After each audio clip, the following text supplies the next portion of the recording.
Ja sam Sunčana Kukolja Taradi i ovdje ću ukratko opisati Davenportov dijagram ili skraćeno nazvan D-dijagram. On je grafički prikaz Henderson-Hasselbalchove jednadžbe koju pojednostavljeno imamo ovdje napisanu, a koja kaže da je pH neke otopine definiran omjerom koncentracije baze i koncentracije kiseline.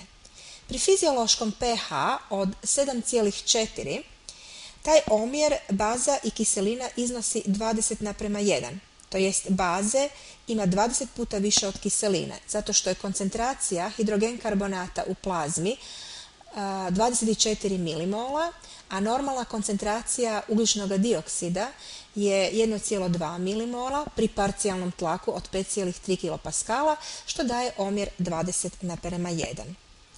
Pri tome koncentraciju hidrogen karbonata u otvorenom sustavu kao što je ljudski organizam, dakle tu metaboličku komponentu reguliraju bubrezi, dakle izlučivanjem hidrogen karbonata upravljaju bubrezi, a nazivnikom, to jest kiselinom ili respiracijskom komponentom, odnosno parcijalnim tlakom ugljičnog dioksida, odnosno koncentracijom ugljičnog dioksida u krvi, upravljaju pluća.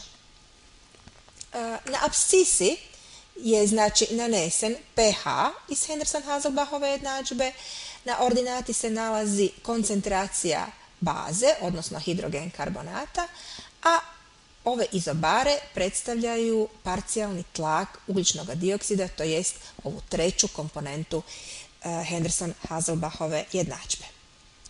Normalna fiziološka točka nalazi se u središtu D-dijagrama, to jest na mjestu gdje se sječe pH od 7,4, koncentracija hidrogen karbonata od 24 milimola po litri i izobara od 5,3 kilopascala. Dakle, prema normalnom acidobaznom statusu, jedno normalno područje u D-dijagramu, fiziološko područje, nalazilo bi se ovdje. Povišenje parcijalnog tlaka ugljičnog dioksida naziva se hiperkapnija, a u D-dijagramu prikazano je ovim ovdje područjem, dakle u ovom lijevom gornjem kvadrantu.